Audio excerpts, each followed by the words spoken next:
રીટાબેન ગોહિલ, શ્રીમતી રીટાબેન ગોહિલ.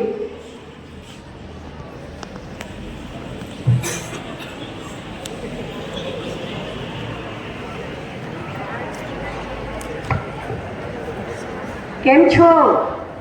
પાછળ મારા નાના નાના ભૂલકાઓ બેઠા છે ને, એમને મારે પહેલા તો આભાર કહેવા પડે કે ક્યારના બેઠા બિચારાને કંઈ ખબર ન પડે તોય બેઠા છે, હને? તો હા, એટલે હવે સાંભળજો. હા, હવે આપણી જ વાત છે. હા, આ લોકોની વાત પતી ગઈ. તો મંચસ્થ મહાનુભાવો, આદરણીય શિક્ષક મિત્રો અને મારા વહાલા ભૂલકાઓ, આ શાળા જોડે મારો પણ એક લાગણીનો તંતુ બંધાયેલો છે. કેવી રીતે? તો 1997માં અમારા લગ્ન થયા, મેમાં લગ્ન થયા અને જૂનમાં જેવી શાળા ખુલી એવા મારા પતિદેવ અહીં મને લઈને આવ્યા અને બુહારી હાઈસ્કૂલમાં આચાર્યશ્રી ખૂબ સરસ હતા, પણ અમારા નરેન્દ્ર કાકા હતા. હવે નરેન્દ્ર કાકા મને નાનપણથી ઓળખે, કારણ કે અમે ગુરુબંધુ હતા. નવનાથ આશ્રમમાં હું મોટી થઈ અને નરેન્દ્ર કાકા જોડે ભજન ગાતા હતા અમે, એટલે એમણે મને પહેલું અહીં હાર્મોનિયમ પકડાવી દીધું કે મારા છોકરાઓને પ્રાર્થના કરાવી દે. એટલે આખો દિવસ એમણે મને પ્રાર્થના કરાવી હતી. અહીં પહેલા દિવસે એ લોકો મળવા લાગ્યા હતા અને ત્યારબાદ વાલોડમાં અમે 4 વર્ષ રહ્યા. બુહારીમાં સંગીત ક્લાસ ચલાવ્યા. આશરે 37 જેટલા વિદ્યાર્થીઓને સંગીતની એક પરીક્ષા અપાવી. વેડછી પ્રદેશ સેવા સમિતિ જોડે કામ કર્યું.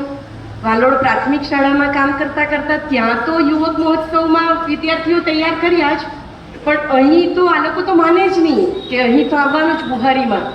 એટલે બુહારીના વિદ્યાર્થીઓ પણ તૈયાર કર્યા અને ત્યારે ચેમ્પિયનની જે ટ્રોફી હોય ને એ ક્યાં બુહારી ક્યાં વાલોડ, ક્યાં બુહારી ક્યાં વાલોડમાંથી જ મળતી હતી. એટલે એ રીતે બુહારી આ કર્મભૂમિ, મારા પતિદેવની કર્મભૂમિ જોડે હું પણ આ રીતે સંકળાયેલી છું. અને આજનો જે આ પ્રસંગ છે એના માટે 2 જ પંક્તિ કહું તે કે ખુશીના ખજાના જવલ્લે મળે છે અને માણસો મજાના જવલ્લે જ મળે છે.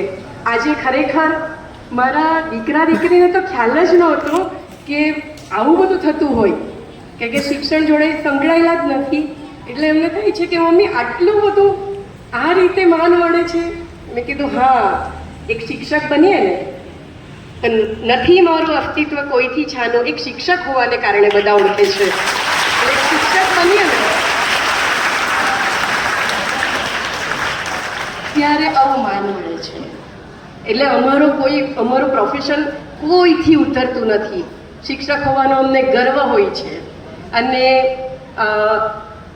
બુહારી મંડળ પ્રમુખ શ્રી જિજ્ઞેશભાઈ, એમનો તો હું આભાર માનું એટલો ઓછો, કારણ કે જ્યારે અમારો એક અંગત મુશ્કેલી ઊભી થઈને ત્યારે એમણે જે મક્કમતાથી અમને સાથ આપેલો ને એ અમે આજે પણ ભૂલી નથી શકતા.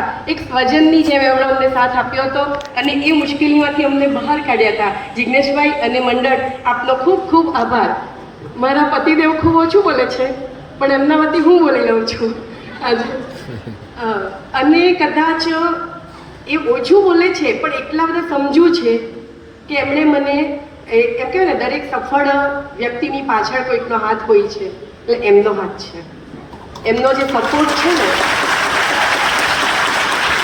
એને લીધે આજે આ રીટાબેનનું નામ ગાંધીનગર સુધી ગુંજે છે. ગાંધીનગરના GCRTમાં લેખક તરીકે કામ કરું છું અને ખૂબ ગર્વ અનુભવું છું કે મારો પરિવાર મારી સાથે છે.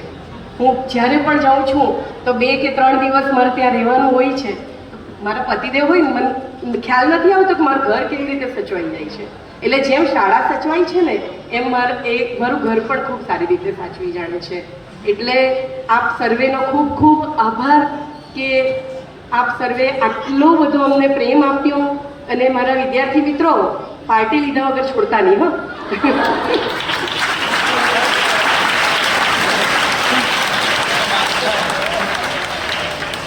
બસ આપની લીલી લીલી લાગણીઓ આ જ રીતે વરસાવતા રહીજો. હર હંમેશ અને આ જ રીતે બસ અમને સુખી રાખે પરમ કૃપાળુ પરમાત્મા એવા આપ સર્વેના આશીર્વાદ મળે. અસ્તુ.